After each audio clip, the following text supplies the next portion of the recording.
काल के आदि मध्य अंत के ज्ञाता।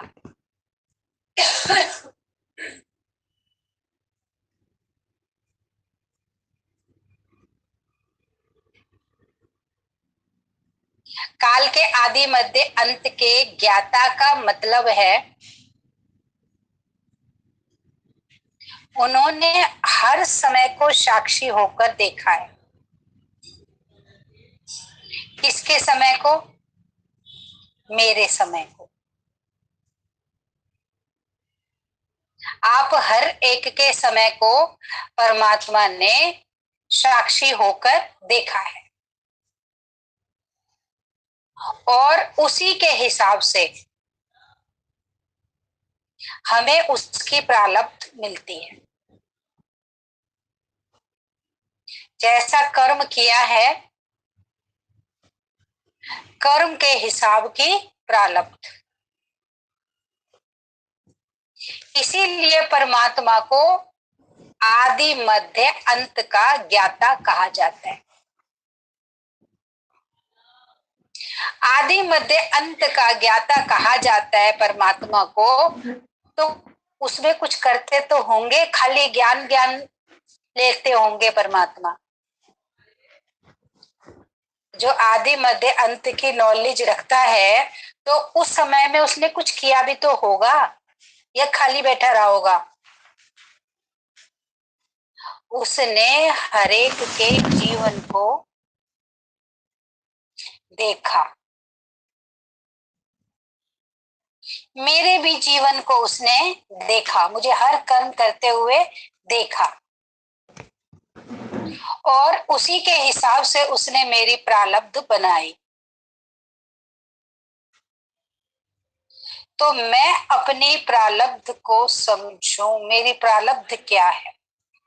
अब ये बात आप बहुत एकांत होके सुन पाएंगे, पूरे एकाग्र होके समझ पाएंगे कि मेरी प्रारब्ध क्या है। समझो आपके पास 100 तिनके पड़े हुए हैं। 100 तिनकों में से एक आपकी प्रारब्ध है।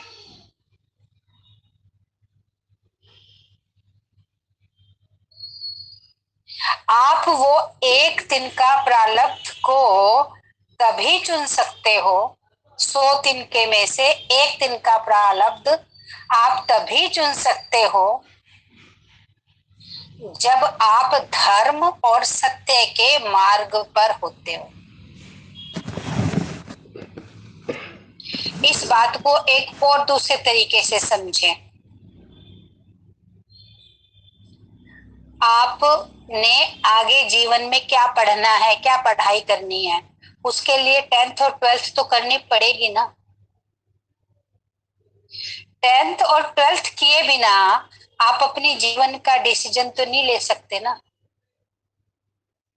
10th और 12th के नंबर के आधार पे आगे आप देखेंगे कि आपने कॉमर्स कर लेना है, आपने साइंस लेना है, नॉन मेडिकल लेना है, क्या लेना है क्या नहीं। किसके आधार पर? 10th और 12th के नंबर के आधार पर। इतना ठीक है, समझ आई? आप 4th 5th में नहीं कह सकते कल मैं पायलट बनूंगा, कल मैं साइंटिस्ट बनूंगा। अरे 8वीं 10वीं 12वीं पास करो, उसके नंबर लाओ, तब उस पर पता चलेगा कि आप क्या बनेंगे। ठीक है। जब काफी समय से सत्य और धर्म का मार्ग हमने पकड़ा होता है, यानी ये कहो जब आप 5 6 7 साल के थे उस उम्र से आपकी पढ़ाई वहां से शुरू हो गई है। उस उम्र से क्या आपने सत्य का साथ दिया, क्या आपने धर्म का साथ दिया? जब आप उस उम्र से अपनी जिम्मेवारी संभालने लगते हो, सत्य का धर्म का साथ देने लगते हो, उस मार्ग को पकड़ लेते हो, तब आप 100 तिलियों में से, आपके सामने 100 तिलियां पड़ी हैं, उसमें से एक तिल्ली अपनी प्रारब्ध चुन सकते हो। इस बात का और तरीका देखो, आपके जीवन में 100 बातें आएंगी, इस मार्ग चलूं उस मार्ग चलूं, ये करूं ये करूं। क्या समझ आई? जीवन में 100 बातें आएंगी, इधर चलूं कि उधर चलूं, ये करूं कि ये करूं, इसका साथ दूं कि उसका साथ दूं, मेरा पति है मेरा बच्चा है, हो सकता है वो गलत हो और दूसरा बंदा वो सही हो, तो मैं अपने पति का, अपने बच्चे, मेरा पति मेरा बच्चा है, मैं उसका साथ दूं या दूसरा बंदा है वो सही है उसका साथ दूं।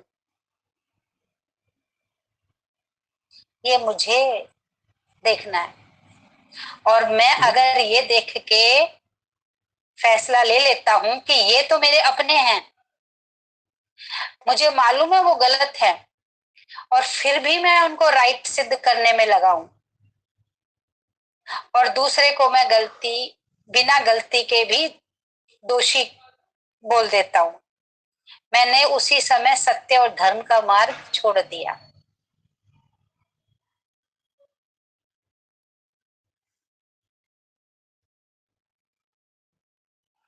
लालच से किसी भी और, लोभ से किसी भी और बात से 500 रुपए ज्यादा मिल रहे हैं,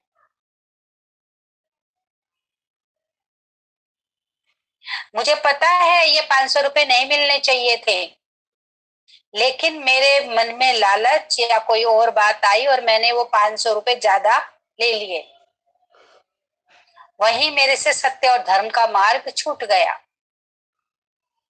ऐसे अनेका अनेक तिनके तिलियां,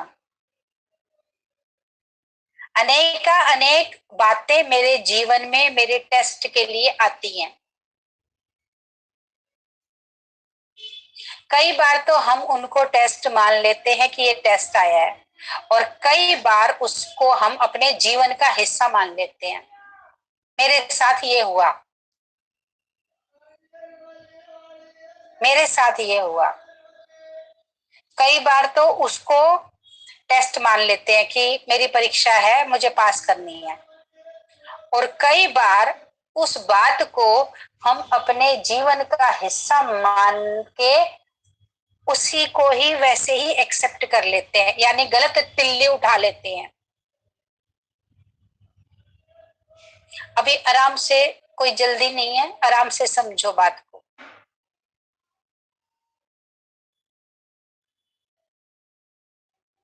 और ये सब छोड़ के, ये सब बातें छोड़ के मैंने धर्म और सत्य का साथ दिया। ना मैं 500 रुपए में उलझा, ना मैं तेरे मेरे में उलझा, ना मैं अपने स्वार्थ में उलझा, ना मैं किसी और तीसरी चौथी बात में उलझा।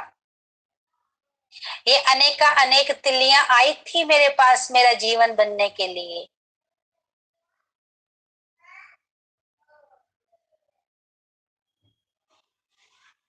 कोई चीज उलझी हुई चीज मुझे सस्ती मिल रही थी, मैंने वो उठा ली, कोई बात नहीं देखा जाएगा, उलझन है तो कोई बात नहीं, सस्ता तो मिल रहा है, मैंने उसका सौदा कर लिया। तो ये बचपन से लेके आज तक कितनी तिलियां बदल बदल के समय पर मेरे पास आई होंगी,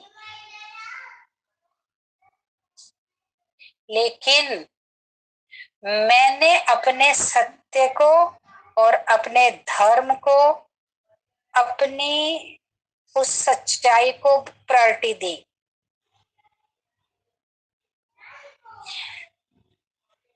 इन तिल्लियों को छोड़ने में ये नहीं कि दुख नहीं होता,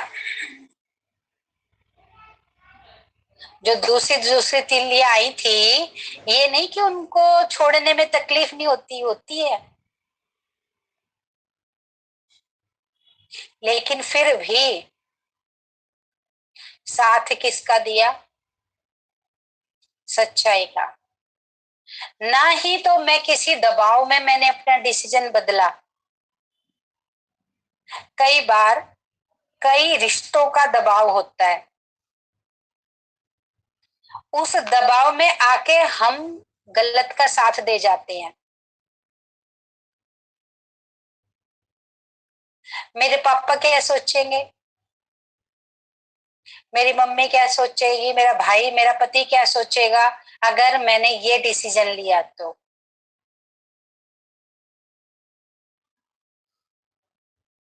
मैंने किसी को प्रायोरिटी ना दी, मैंने सत्य को प्रायोरिटी दी।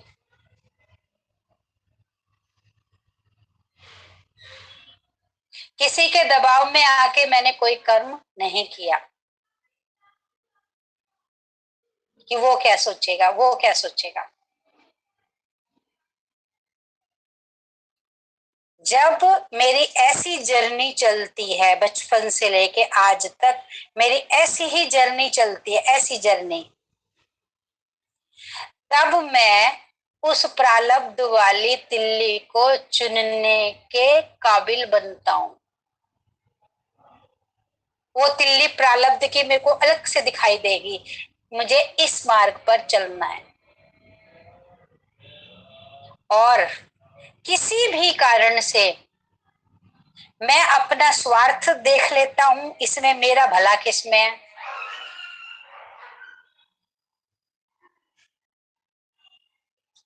मुझे क्या अच्छा लगता है, भले मुझे 10 बातों से एडजस्टमेंट करनी पड़े, जहां मेरी जिम्मेवारी है वो मैं ना निभा पाऊं और मैं अपने ही इच्छा का सम्मान कर लूं, मैं अपनी इच्छा को प्रायोरिटी दूं। मैं तो ये चाहता हूं। और मेरे आगे अभी और 4 काम करने बाकी हैं। मैं उन काम को छोड़ के, जो 4 काम हैं वो मेरी इच्छा में शामिल नहीं है, लेकिन वो मेरी जिम्मेवारी है। मेरी मेरी इच्छा में ये शामिल है, मेरी इच्छा में ये शामिल है। ये जो और चीजें मुझे मिली, ये मेरी इच्छा नहीं है, मेरी जिम्मेवारी है। ये मेरी इच्छा है, मैं इसका त्याग करके और इनको पूरी करता हूँ, जिम्मेवारियों को पूरी करता हूँ जो मेरी जिम्मेवारी है, और मैं अपनी इस इच्छा का त्याग करता हूँ। तब मैं वो प्रारब्ध रूपी तिल्ली को चुन सकने में सफल होता हूँ। तब वो तिल्ली मुझे दिखाई देगी। तिल्ली एक शब्द बोला गया है, बाकी तो वो वो अपॉर्चुनिटी है जो आपको उसको पकड़ के, उस अपॉर्चुनिटी को पकड़ के, वो आंखों से थोड़ी दिखाई देगी अपॉर्चुनिटी, वो तो भीतर की बात है। उस अपॉर्चुनिटी को पकड़ के तब मैं आगे बढ़ सकता हूँ।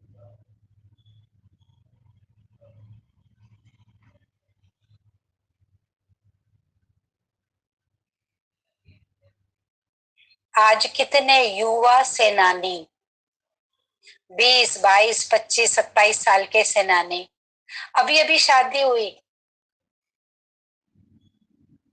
अभी अभी घर में बच्चा आया, अभी अभी कुछ और भी जरूरी जरूरी बहुत जरूरी जरूरी काम है, लेकिन वो सेनानी किसको पकड़ता है? अपने कार्य को। आज ही शादी हुई है, आज ही फोन आ गया कि आप पहुंचो, ये उस सेनानी की इच्छा है कि अब 10 दिन महीना मैं अपने परिवार अपनी फैमिली के साथ बिताऊं। लेकिन वो अपनी इच्छा का त्याग करता है और अपनी जिम्मेवारी को जिम्मेवारी मान के और खुशी खुशी चला जाता है। इसको छोड़ते हुए उसको बहुत दुख होता है। अपनी इच्छा को छोड़ते हुए उसको बहुत दुख होता है। ये नहीं कि ये प्यार से छूट जाती है ये इच्छा।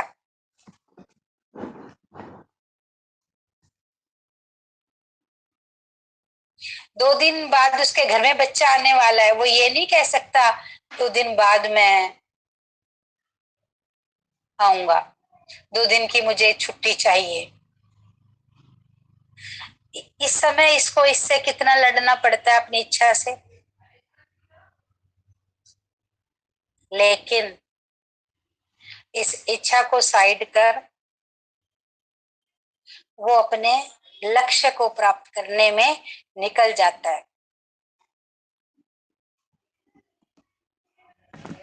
समझ आई? इसी तरीके से अपनी इच्छाओं को इतना तवज्जो मत दो। तवज्जो किसको दो? जो परमात्मा ने आपकी प्रारब्ध चुनी है। अब आप कहेंगे मेरी प्रारब्ध ही क्या है, मुझे क्या पता मेरी प्रारब्ध क्या है। कौन सी प्रारब्ध चुनी है मेरे लिए? ये सुनते सुनते ध्यान करते करते आपको अपनी प्रारब्ध का पता चल जाएगा। ये करते करते ये आपकी प्रारब्ध को चूज करने की स्टडी है। क्या समझ आई? आपको किस मार्ग में आगे बढ़ना है, किस दिशा में आपको आगे बढ़ना है, ये आपकी वो 10th और 12th की स्टडी है। इस स्टडी के हिसाब से आपको पता चलेगा कि आपको मेडिकल लाइन मिलेगी, नॉन मेडिकल मिलेगी, कॉमर्स लाइन मिलेगी या बीए की लाइन मिलेगी, आर्ट्स की लाइन मिलेगी। समझ आई? इसी तरीके से आपको हर रोज अपने जीवन में आने वाली परीक्षाओं को पास करके नंबर मिलते हैं।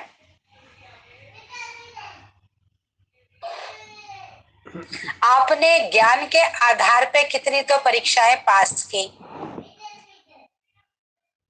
और कितनी परीक्षाएं पास होने से रह गए। तो जितनी परीक्षाएं ज्यादा पास कर लेंगे रोज रूटीन में, वो आगे आपका भविष्य निर्धारित करेंगी। आज की हर रोज की परीक्षाएं। समझ आया? और उन परीक्षाओं को पार करने के लिए उसने सबको एक जैसी शक्ति और एक ही जैसा ज्ञान दिया है। ऐसा है क्या 10 साल पुराने वालों के लिए कुछ और, 1 महीने वाले के 6 महीने वालों के लिए कुछ और? सबके लिए एक जैसा ज्ञान, एक जैसी नॉलेज, एक जैसा प्यार।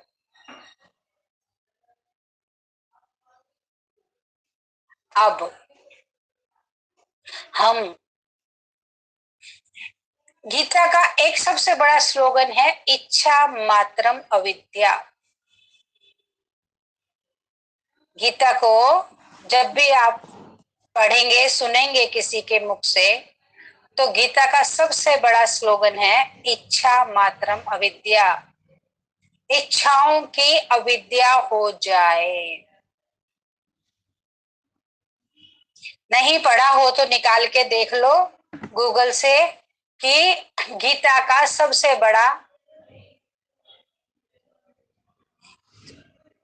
बड़ी गीता की शिक्षा क्या है।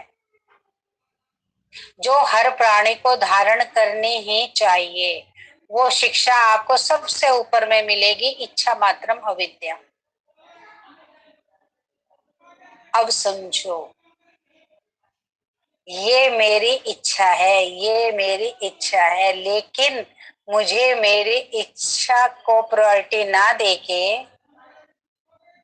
जो मेरे सत्य और धर्म के कार्य हैं, मुझे उनको प्रायोरिटी देनी है। इसको जीतते जाना है। सेनानी ने इसको जीत लिया है।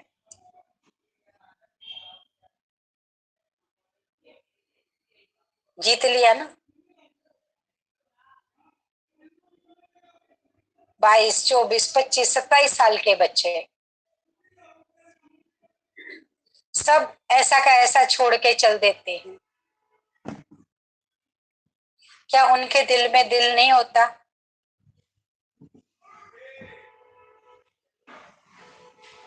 उनको अपनी जीवन एंजॉय करने की इच्छा नहीं होती, लेकिन वो शहीद क्यों कहे जाते हैं? उन्होंने ऐसी जिंदगानी को चुना है,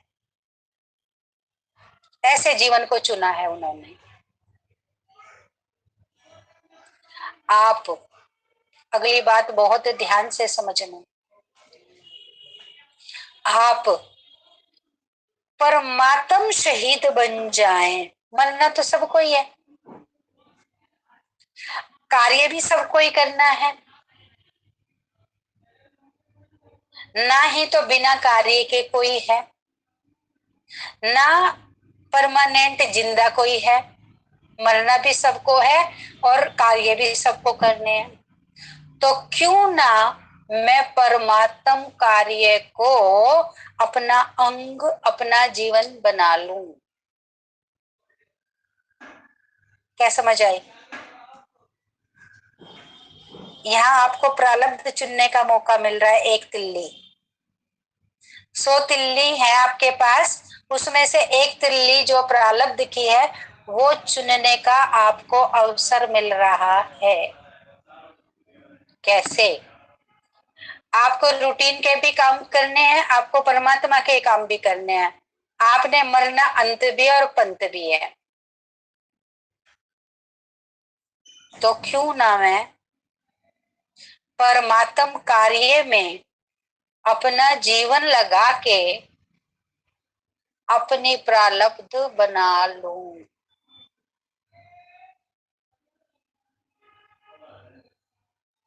उस फौजी को, वो फौजी आगे तक के लिए जिंदा भी रह सकता है, ना ही मरे, और वो मर भी सकता है फौजी। कोई जोर जबरदस्ती नहीं है कि वो 50, 60, 70 साल रहेगा सेना में, और कोई ये भी नहीं है कि वो आज ही मर जाएगा।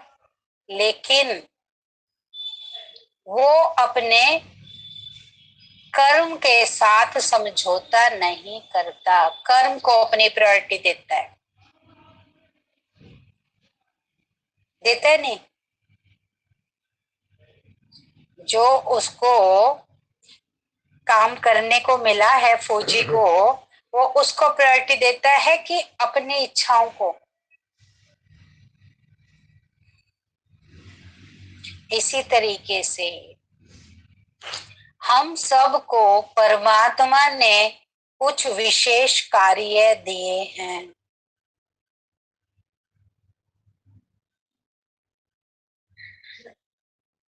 हमारा कमांडर वो, वैसे तो सबका कमांडर ही है वो, पर जो जान लेता है, इस बात को समझ लेता है, उसका कमांडर वो।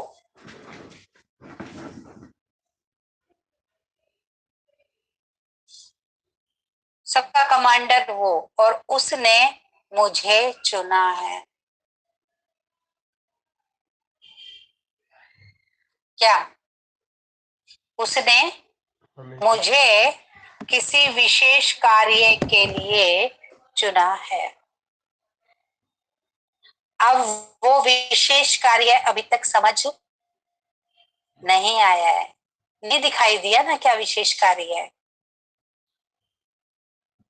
कि आप बोले कि कौन सा विशेष कार्य है, मेरे को समझ आ गया। आप बोले कि कौन सा विशेष कार्य है, मुझे समझ आ गया। अभी तो सुन रहे हैं कि विशेष कार्य के लिए चुना है, लेकिन अभी तक आपको नहीं मालूम कि मुझे क्या काम मिला है।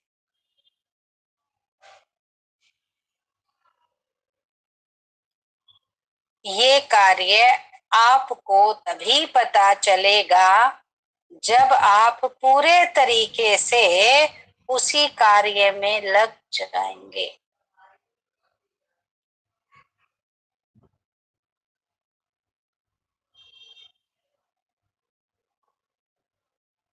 जब तक अपनी इच्छाओं को प्रायोरिटी देते रहेंगे कि मैं ये चाहता हूं, मैं ये चाहता हूं, मैं ये चाहता हूं, तब तक वो कार्य मेरे सामने ही नहीं आएगा।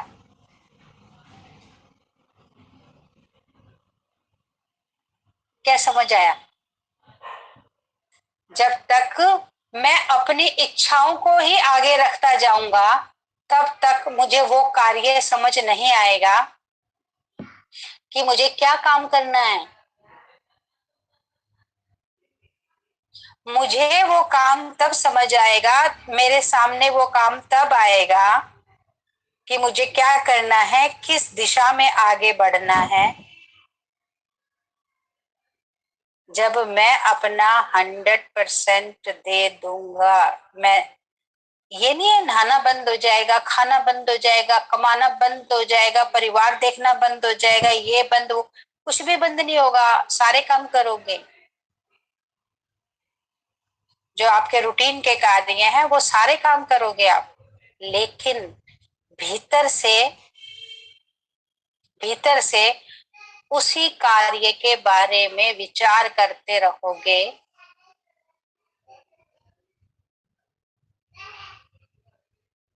कि तूने मुझे किसी विशेष कार्य के लिए चुना है, वो कार्य क्या है।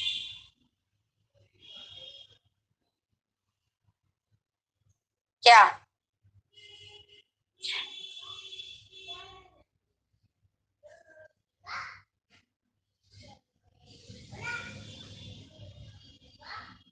आप परमात्मा से आमने सामने बात तभी कर सकते हो जब रोटी बनाते हुए भी आपका ध्यान अपने लक्ष्य की ओर है। रोटी बनाते बनाते भी आप टीचर हो तो आपका ध्यान अपने बच्चों में है। रोटी बनाते बनाते भी आप एडवोकेट हो तो आपका ध्यान उधर है। बनाते बनाते आपको बच्चे को क्या टिफिन देना है, स्कूल से लाना है, छोड़ना है, शाम को कुछ करना है, आपका ध्यान उधर है। रोटी बना रहे हो, सब्जी बना रहे हो, कपड़े धो रहे हो, सब काम कर रहे हो, लेकिन आपका ध्यान शादी की तैयारी करनी है तो सारा दिन शादी की तैयारियों में ध्यान है। शादी की तैयारी तो 2 3 4 घंटा करते हो, 5 घंटा करते हो दिन भर में, लेकिन ध्यान तो 24 घंटे उसी काम में रहता है कि शादी की तैयारी करनी है, आज मार्केट जाना है, आज क्या लाना है, क्या करना है। उसमें रोटी पानी बंद हो जाता है क्या? जिस समय आपके दिमाग में शादी की तैयारी है, नए घर बनाने की तैयारी है, तो उस समय कोई रोटी पानी बनाना, खाना, लोगों से मिलना जुलना और काम बंद कर देते हो क्या? सारे कार्य करते हुए दिमाग में 24 घंटे क्या चलता है? शादी की तैयारी, शादी की तैयारी, शादी की तैयारी। जब तक उस कार्य को अंजाम तक पहुंचा नहीं लेते हो, शादी का कार्य, तब तक दिन भर वही रील चलती रहती है। सो भी रहे हो, खा भी रहे हो, दोस्तों से मिल भी रहे हो, पार्टी भी कर रहे हो, काम धंधे पे भी जा रहे हो, सब काम कर रहे हो, लेकिन फिर भी एक अलग रील क्या चल रही है? शादी की तैयारी, शादी की तैयारी, शादी की तैयारी। और इन रूटीन के कामों में से, जो आपके रूटीन के कार्य हैं, उसमें से समय निकाल के आप 5-6 घंटा शॉपिंग कर आते हो। रोटी भी बनाते हो, कपड़े भी धोते हो, बच्चे भी देखते हो, स्कूल भी भेजते हो, और भी जो कार्य है वो भी करते हो, लेकिन फिर भी कहाँ से 5-6 घंटा निकाल लेते हो?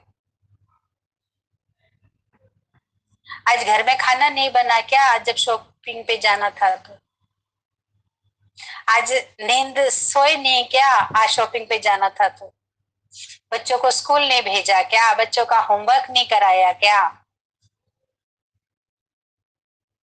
सारे कार्य वो भी किए, लेकिन फिर भी 5 से 6 घंटा शॉपिंग का भी निकाल लिया। एडजस्टमेंट हुई?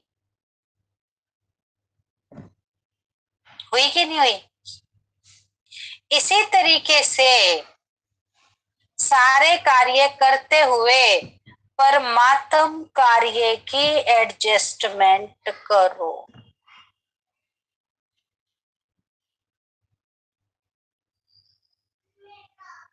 जैसे काम करते हुए मार्केट, कौन सी वाली मार्केट जाऊं, कौन सी वाली शॉप पे जाऊं, कहाँ जाऊं, खाना बनाए, सब्जी बना रहे हो, सब काम कर रहे हो, लेकिन फिर भी दिमाग में वो मार्केट, वो शॉप चल रही है कि कहाँ जाऊं।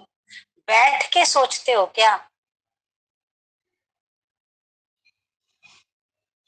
काम काम करते करते के बीच में पूरा हिसाब किताब बैठा लेते हो कि फलाने शॉप पे जाना है, वहां से ये देखना है, ये उठाना है, ये करना है और आ जाना है। का, काम रुका नहीं। इसी तरीके से कार्य करते करते 24 घंटे नई दुनिया कैसे स्थापन होगी,